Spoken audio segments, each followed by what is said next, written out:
Welcome to Pindar Poetry. We hope you learned something new.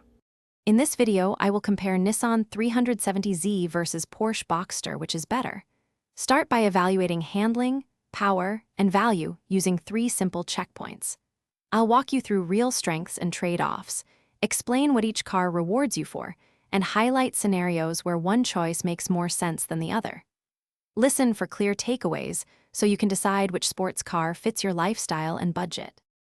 Let's dig into performance and handling with a friendly but honest tone. I'll describe engine character, acceleration feel, and how each car communicates through the steering wheel.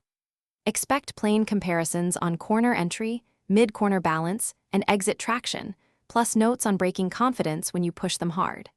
I'll also mention how suspension tuning affects daily comfort versus track composure, so you can picture real driving scenarios.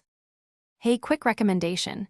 If you're loading snacks for track days or weekend drives, try leak-proof meal prep containers to avoid spills and keep the cabin neat.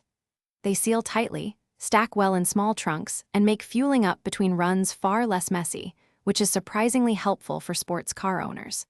If you like this tip and the video, subscribe and like.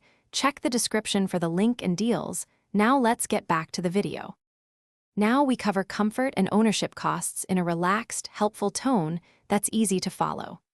I'll compare cabin quality, seat comfort, and creature comforts that matter on long drives.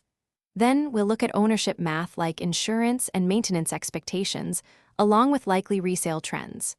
By the end, you'll have a practical sense of which car gives more everyday enjoyment versus pure sporting thrills for your money. Thanks for watching. Consider subscribing if we helped you.